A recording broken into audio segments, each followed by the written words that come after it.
Hey, what's up everybody? This is your host, and you're watching this channel. And today we're going to be talking about the ozone layer. So what is the ozone layer? The ozone layer is a region within the Earth's stratosphere that absorbs most of the sun's ultraviolet radiation. It contains high concentrations of ozone, O3, which is an allotrope of the more common oxygen found as O2 in the Earth's atmosphere. It's actually kind of hard to explain what an allotrope is, but basically it's just like different forms of the same thing. You know how diamonds are made of carbon, and graphite is also made of carbon, but they have totally different properties. Allotropes are just like that. Ozone, even though it's made of oxygen, is very different than oxygen that we usually think of because you can't really breathe it, and it's a pale blue color. So when we talk about the ozone layer, what we're really referring to is the ozone hole. Okay, sorry, I shouldn't have said that. When we refer to the ozone layer, we're really referring to the ozone hole. That's right. There's a giant hole in the ozone layer, and it's over Antarctica. The concentration of ozone in the stratosphere varies between 10 parts per million by volume at the lower boundary and 60 parts per million by volume at the upper boundary. The total amount of ozone in the atmosphere is about 3 million cubic kilometers, or 720 billion cubic feet. But despite the fact that this is enough to fill 400 billion Olympic-sized swimming pools, the ozone layer is still considered a very thin layer. The first human-made holes in the ozone layer were caused by the accidental release of man-made chemicals such as CFCs.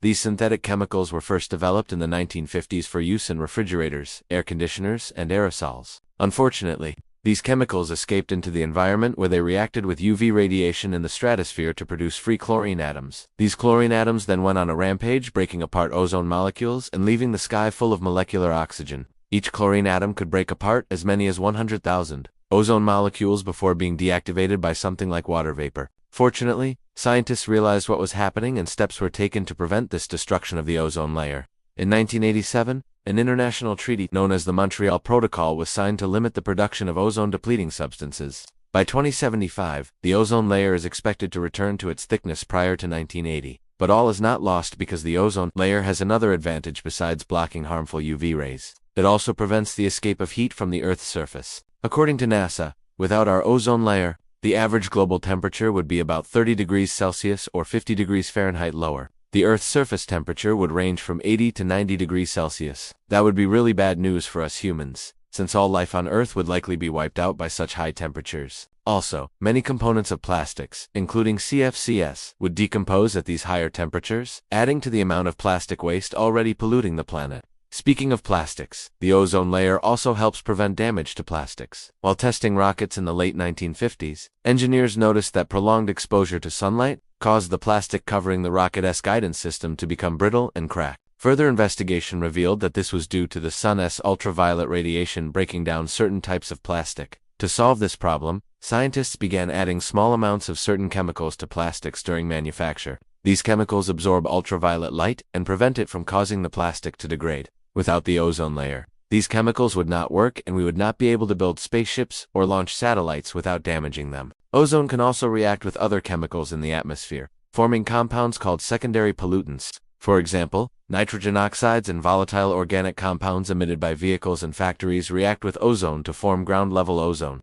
A major component of smog. Smog is a problem in many cities around the world, especially during hot sunny days. It can cause respiratory problems and other health issues. Alright, now let's talk about what would happen if there was no ozone layer. As mentioned earlier, the ozone layer protects us from the sun's harmful ultraviolet radiation. Without it, we would all be at risk of getting sunburned or even going blind just by walking outside during the day. Also, ultraviolet radiation can cause skin cancer and cataracts. Plants would also suffer, with crops yields dropping by as much as 50% in some areas. Additionally, without the ozone layer, the temperature on Earth would be much colder, making it inhospitable for life as we know it. Global temperatures would drop by as much as 15 to 30 degrees Celsius. And finally, the ozone layer helps protect us from harmful chemicals in the atmosphere. Without it, we would be at risk of breathing in toxic gases and even dying from them. So as you can see, the ozone layer is absolutely essential for life on Earth. It protects us from the sun's radiation, helps regulate our temperature, and filters out harmful chemicals. So next time you hear someone say that global warming is a hoax, remember that it's thanks to the ozone layer that we don't all have skin cancer.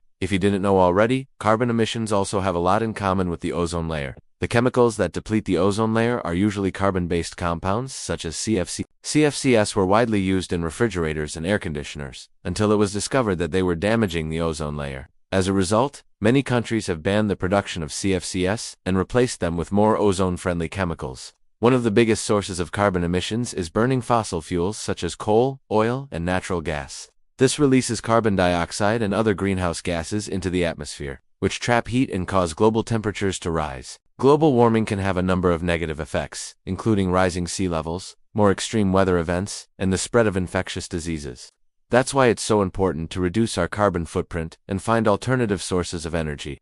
There are a lot of things we can do to help reduce carbon emissions, such as using public transportation, investing in renewable energy sources, and changing the way we farm and use land. Every little bit helps, and we all need to do our part to protect the environment. If you want to learn more about what you can do to help reduce carbon emissions, check out the link below.